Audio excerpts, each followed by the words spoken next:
ৰাজ্যিক কেবিনেটত কেইবাটাও গুৰুত্বপূৰ্ণ সিদ্ধান্ত গ্ৰহণ কৰা হয়। কলাক্ষেত্ৰৰ ৫,০০০ আসনৰ সভাগৃহৰ বাবে ২৯০ কোটি টকা মঞ্জুৰ। আগষ্টৰ ভিতৰত নিৰ্মাণ কাৰ্য সম্পূৰ্ণ কৰিবলৈ PWDক আহ্বান। ৰাজ্যিক অতিথিশালাৰ বাবে ৮৮৮ কোটি টকাৰ আবণ্টন কেবিনেটত। গুৱাহাটী উচ্চ ন্যায়ালয়ৰ সমীপত হ'ব এই অতিথিশালা কনভেনশ্যন চেণ্টাৰ। যোৰহাট ডিব্ৰুগড়ত গাখীৰ প্ৰক্ৰিয়াকৰণ ঐক্যৰ বাবে ১৪৪ কোটি টকা আবণ্টন। ধেমাজি আৰু কাছাৰতো ১ লাখ লিটাৰ গাখীৰ সংশোধন কৰা ইউনিট বনাবলৈ নিৰ্দেশ। গাখীৰ উৎপাদনৰ বাবে কৃষকক ৰাজ সাহায্য দিবলৈ সিদ্ধান্ত। সীতা জখলা পুৰবী বা আন প্ৰতিষ্ঠানক গাখীৰ দিওঁতাই পাব ৰাজ সাহায্য। প্ৰতি লিটাৰত ৫ টকাকৈ অতিৰিক্ত ৰাজ সাহায্য পাব গাখীৰ যোগান ধৰোতাসকলে।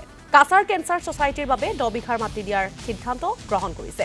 চাহ বাগিচাত থকা গছৰে ফাৰ্নিচাৰ বনাব খুজিলে আগবাঢ়িব পাৰিব, সেইসকল লোকক সহায় কৰিব ৰাজ্য চৰকাৰে। ডিব্ৰুগড়ত থকা প্ৰস্তাৱিত বনভূমিখন ৰাজহ গাঁৱলৈ ৰূপান্তৰ কৰে কেবিনেটে। প্ৰস্তাৱিত বনভূমিখনত থকা লোকসকলে পাব মাটিৰ পট্টা। বসুন্ধৰাত নামঘৰ মন্দিৰে যদি পৰ্টেলত আবেদন কৰিব পৰা নাই, সেইসকলে মেনুৱেলিও আবেদন কৰিব পাৰিব, ব্যক্তিৰ ক্ষেত্ৰত প্ৰযোজ্য নহ'ব। ৰাজহুৱা প্ৰতিষ্ঠানৰ বাবে ৩০ জানুৱাৰীলৈ আবেদনৰ দিন বৃদ্ধি কৰিছে। ৰাজহুৱা সাপ্তাহিক হাট বজাৰ সম্পৰ্কত কেবিনেটে গুৰুত্বপূৰ্ণ সিদ্ধান্তৰ কথা সদৰি কৰিছে।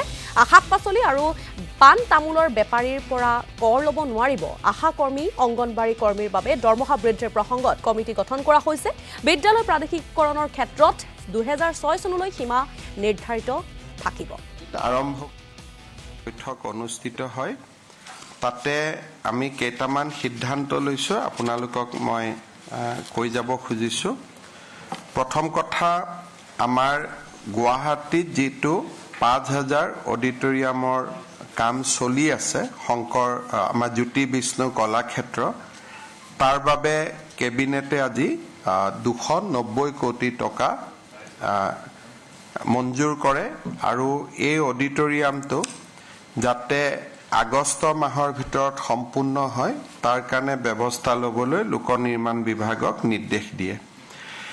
দ্বিতীয়তে, গুৱাহাটী হাইকোৰ্টৰ সন্মুখত যিটো ৯৫ আসনযুক্ত circuit house, state guest house আৰু ষ্টেট কনভেনশ্যন চেণ্টাৰৰ কাম চলি আছে, সেই কামটো সম্পূৰ্ণ কৰিবলৈও কেবিনেটে ৪৭৭ কোটি টকা অনুমোদন দিয়ে। আজি আমাৰ কেবিনেটত যোৰহাট আৰু ডিব্ৰুগড়ত ১ লাখ লিটাৰ প্ৰতিদিনে গাখীৰ সংশোধন আৰু প্ৰচেছ কৰিব পৰা 2টা মিল্ক প্ৰচেছ ইউনিট বা মিল্ক প্ৰচেছিং ইউনিট আৰম্ভ কৰিবৰ বাবে ১৫০ কোটি টকা অনুমোদন দিয়ে। যোৰহাটৰ দুগ্ধ সংশোধন কেন্দ্ৰটোৰ বাবে ৭৫ কোটি টকা আৰু ডিব্ৰুগড়ৰ দুগ্ধ সংশোধন কেন্দ্ৰটোৰ বাবে ৭৫ কোটি টকাৰ কেবিনেটে অনুমোদন দিয়ে। অতিৰিক্তভাৱে কেবিনেটে ধেমাজি আৰু কাছাৰতো ১ লাখ লিটাৰ গাখীৰ সংশোধন কৰিব পৰা আৰু ২টা দুগ্ধ সংশোধন কেন্দ্ৰ বা মিল্ক প্ৰচেছিং চেণ্টাৰ বনাবৰ বাবে আমাৰ ডায়েৰী ডিপাৰ্টমেণ্টক নিৰ্দেশ দিয়ে আৰু এমাহৰ ভিতৰতে এই প্ৰজেক্ট দুটাও কেবিনেটত আনিবৰ কাৰণে নিৰ্দেশ দিয়ে।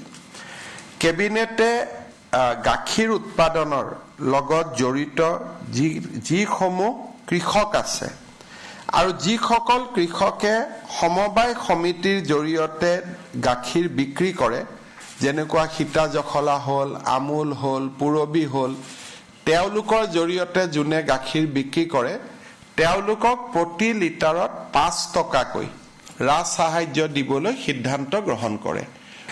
আজি আমাৰ কেবিনেটত কাছাৰত যিখন কেঞ্চাৰ হস্পিটেল আছে, আমাৰ কাছাৰ কেঞ্চাৰ হস্পিটেল ছ'চাইটিয়ে কেঞ্চাৰ হস্পিটেলখন পৰিচালনা কৰে, তেখেতসকলক আজি আমি ১০ বিঘা মাটি আবণ্টন কৰাৰ বাবে সিদ্ধান্ত লওঁ।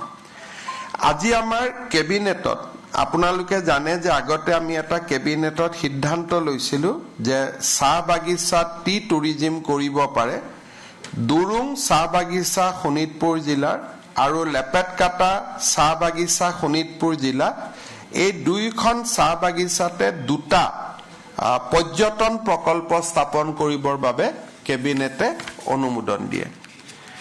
আজি আমাৰ কেবিনেটত যেটো অইল পাম আমি খেতি কৰি আছো, এই অইল পাম ক্ৰপটোক আজি ক্যাশ ক্ৰপ হিচাপে অনুমোদন দিয়ে। এতিয়াৰ পৰা অইল পাম যিসকলে খেতি কৰে তেওঁলোকে চৰকাৰৰ পৰা বিভিন্ন সহায় পাবৰ বাবে তেওঁলোকে সুবিধা পাব, যিহেতু আজি কেবিনেটে অইল পামক এটা ক্যাশ ক্ৰপ হিচাপে ডিক্লেয়াৰ কৰে। ডিব্ৰুগড় জিলাৰ দেউচালিত এখন প্ৰপ'জ ৰিজাৰ্ভ ফৰেষ্ট আছিল, প্ৰস্তাৱিত বনভূমি। সেই প্ৰস্তাৱিত বনভূমিখনত বহুবিলাক মানুহে ইতিমধ্যে ঘৰ বাৰী বনাইছে আৰু গোটেই মানুহবোৰ আমাৰ খিলঞ্জীয়া মানুহ। সেইকাৰণে এই প্ৰস্তাৱিত বনভূমিখনক এতিয়াৰ পৰা আমি ৰাজহ গাঁৱলৈ ৰূপান্তৰ কৰিলোঁ। আমাৰ আপোনালোকে জানে যে বিভিন্ন বজাৰ সমাৰবিলাকত আমি পঞ্চায়ত এটাক অকশ্যন দিয়ে, একোজন মহলদাৰ নিযুক্ত হয় আৰু মহলদাৰজনে সৰু সৰু ব্যৱসায়ীসমূহৰ পৰা টকা সংগ্ৰহ কৰে, চৰকাৰক কিছু ৰয়েলটি দিয়ে আৰু কিছু নিজেও মুনাফা উপাৰ্জন কৰে।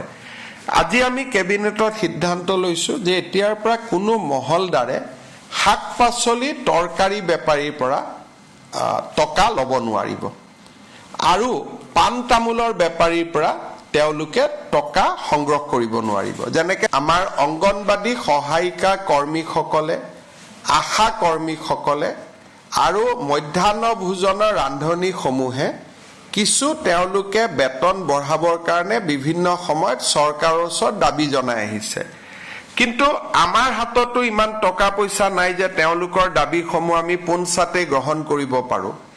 আমাৰ বিত্তমন্ত্ৰী অজন্তা নেওগ, মন্ত্ৰী পীযুষ হাজৰিকা আৰু মন্ত্ৰী অশোক সিংঘাল, এই যিখিনি আমাৰ ডিপাৰ্টমেণ্ট ইয়াত ইনভলভ হৈ আছে, এই তেওঁলোকক লৈ আমি এখন সৰু কমিটি কৰি দিছোঁ, যাতে বাজেটৰ সময়ত বা বাজেটৰ পিছত উপযুক্ত সময়ত মধ্যাহ্ন ভোজনৰ কৰ্মী, আশা কৰ্মী আৰু অংগনবাদী কৰ্মী সহায়িকাসকলক আমি কি সহায় কৰিব পাৰোঁ, তেওঁলোকে যিমান খুজিছে আমিতো সিমান কৰিব নোৱাৰোঁ, কিন্তু কি সহায় কৰিব পাৰোঁ তাৰ বিষয়ে তেওঁলোকে বিবেচনা কৰি চৰকাৰক এটা প্ৰস্তাৱ আগবঢ়াব।